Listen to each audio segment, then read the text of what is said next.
नए केस सामने आ रहे हैं, मौत के आंकड़े बढ़ रहे हैं और यही वजह है कि अब शिक्षण संस्थान हिमाचल में 1 मई तक बंद रहेंगे। सीएम जयराम ठाकुर की अध्यक्षता में बैठक हुई। इस बैठक में अहम फैसला लिया गया। कोरोना काल में अब शिक्षकों की भी छुट्टी कर दी गई है।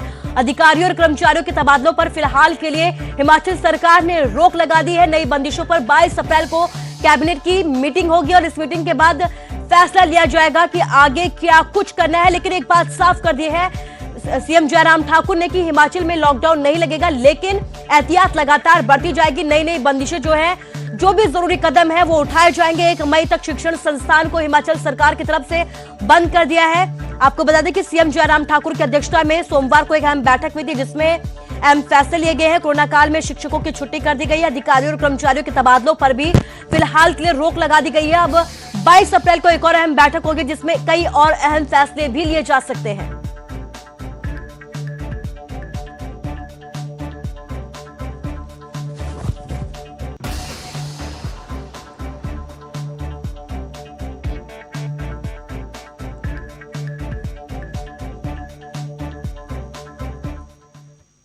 और ज्यादा जानकारी के लिए हमारे संवाददाता रणवीर हमारे साथ लाइव जुड़ गए हैं। रणवीर, आपसे जानना चाहूंगी कि लगातार आंकड़े बढ़ते जा रहे हैं, शिक्षण संस्थान बंद कर दिए गए हैं 1 मई तक के लिए। अब आगे का क्या कुछ अपडेट है? 22 तारीख को एक और अहम बैठक होने वाली है, तो क्या कुछ नई जानकारी आपके पास? जी हाँ, देखिए जिस तरह से ये बंदिशें जो लगाई जा रही, ये तो तय था कि जिस तरह से ये आंकड़ा बढ़ रहा है, चिंता करने वाला जो विषय है वो है मौतों का सिलसिला।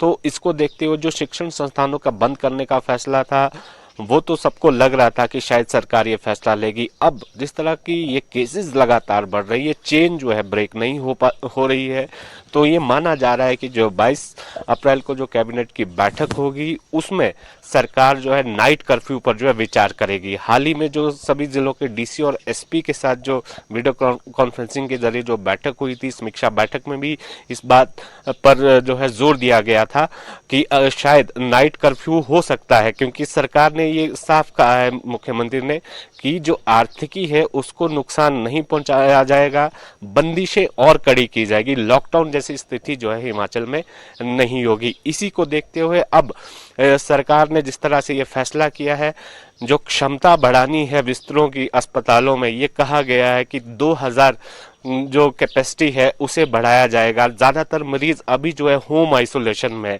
उन्हें घर तक जो है किस तरह से स्वास्थ्य सुविधाएं देनी है, उनका ख्याल किस तरह से रखा जाना, इस पर भी ज्यादा ध्यान जो है सरकार देगी।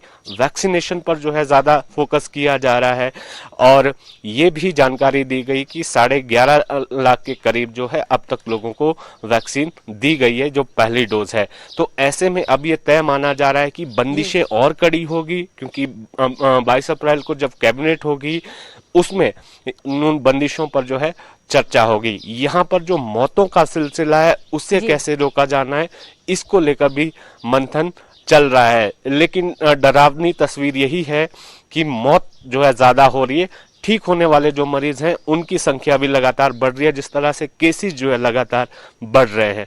जी कुछ जी रणवीर, इस तमाम जानकारी के लिए आपका शुक्रिया। तो बड़ी बात यह है कि मौत के आंकड़े बढ़ रहे हैं, यही वजह है कि सरकार लगातार ये अपील कर रही है कि एहतियात बरते, सावधानी बरते, ताकि कोरोना की जो कातिल रफ्तार है उस पर रोक लगाई जा सके।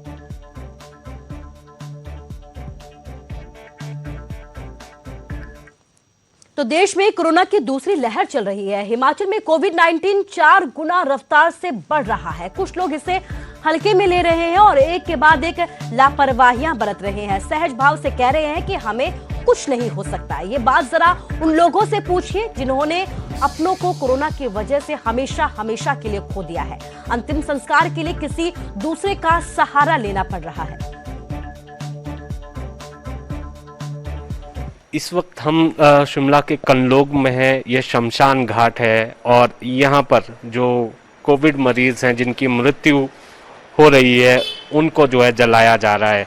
ये जो परिसर है, इसको बिल्कुल ठीक नीचे हमें इसको पूरा सैनिटाइज किया गया है और यहाँ पर जिन लोगों पर जिम्मा है यहाँ पर शव जलाने का, वो इस वक्त हमारे साथ एक्सक्लूसिव मौजूद हैं।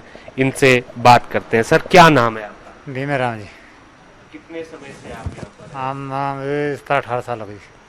जब से ये कोरोना की बीमारी आई है तब से आपने कितने जो है यहाँ पर शव जला दिए हैं? 300 से करीब जी, करीब करीब 300। 300 से करीब। तो आप को जो सुविधाएं दी जा रही है, थोड़ा सा एक्सपीरियंस बताएं आप। जब पहला मामला जब यहाँ पर आया था जिसकी मौत हुई थी तब क्या था और अब क्या है? अब उस टाइम का मतलब पहले मतलब प्रभाव, पहले मास्क में थे ना, किट थी, और तो मतलब सब कुछ सुविधा मिल रही है। तो मतलब बाकी ठीक है, कोरोना मतलब चला है पर मतलब कोई डरने की वो भी बात नहीं है, मतलब सब फैसिलिटी ठीक है। हाँ जी। और यहाँ शमशान घाट में देखिए, यहाँ जहाँ पर हम हैं अभी भी एक चिता जो है जल रही है ऊपर। ये आपसे अच्छा, दो चिताएं जल रही हैं। 2 जीता चल रही जी। हाँ जी। तो ये आपसे जानना चाहेंगे यहाँ पर क्या किया गया है? जैसे इधर ये सैनिटाइज किया गया है पूरा, यहाँ आगे कितने लोगों को जाने की इजाजत है और यहाँ पर जो लोग आते हैं जिन्होंने अंतिम दर्शन करने होते हैं, क्या क्या करते हैं उसमें? हाँ जी, उनके लिए मतलब जैसे घर का जी एक परिवार हो जाएगा अग्नि देने के लिए, और बाकी तुम एक पॉइंट तो हम 3-4 आदमी हमें, 2 MC के हैं, 2 हमें मतलब रोटरी क्लब से हैं, 100 से हैं जी। शिमला से मेरे कैमरा सहयोगी दीपक राणा के साथ रणबीर सिंह, न्यूज़ 18 हिमाचल। तो कोरोना की रफ्तार को देखते हुए देश की राजधानी दिल्ली में ताला लग गया है। मतलब दिल्ली में 26 अप्रैल तक पूर्ण लॉकडाउन की घोषणा सीएम अरविंद केजरीवाल की तरफ से की गई है। सिर्फ जरूरी सुविधाएं ही दिल्ली में अब दी जाएंगी।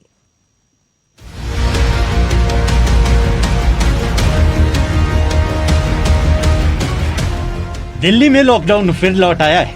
कोरोना से ऐसे हालात बिगड़े कि केजरीवाल सरकार को जानलेवा वायरस पर काबू पाने के लिए लॉकडाउन का फैसला लेना पड़ा।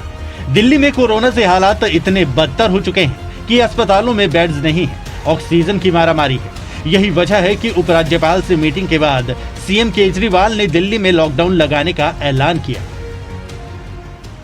कि दिल्ली में कुछ दिन के लिए लॉकडाउन लगाना जरूरी है। तो आज रात को 10 बजे से अगले सोमवार को सुबह 5 बजे तक 6 दिन के लिए दिल्ली में लॉकडाउन लगाया जा रहा है। इस दौरान जाहिर है कि जो एसेंशियल सर्विसेज हैं वो जारी रहेंगी, खाने पीने की, मेडिकल व्यवस्थाओं की वो जारी रहेंगी। ये शादियों का सीज़न है, लोगों के बड़े मुश्किल से रिश्ते बनते हैं, हम उनके रिश्ते तोड़ना नहीं चाहते। तो लोगों की शादियां संपन्न हों, लेकिन केवल 50 लोगों के गैदरिंग के साथ संपन्न हो, उसके लिए अलग से पास दिए जाएंगे। 26 अप्रैल की सुबह तक दिल्ली में लॉकडाउन रहेगा। अब जान लीजिए कि लॉकडाउन में क्या खुलेगा और क्या बंद रहेगा।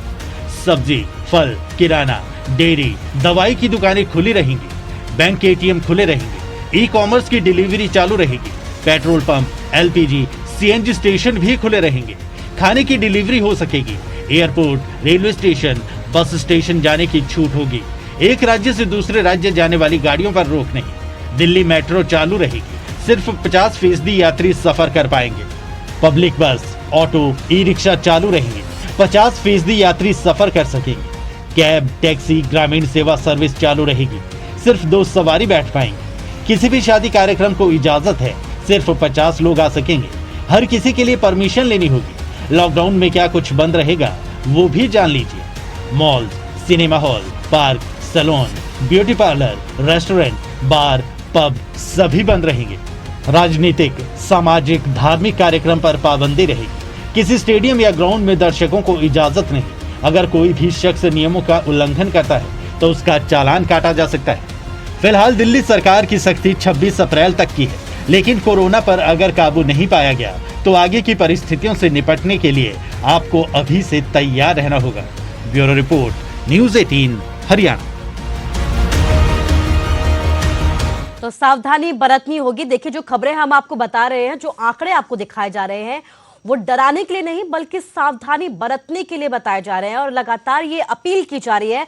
और न्यूज़ 18 भी आपसे ये अपील करता है कि सावधानी बरतिए।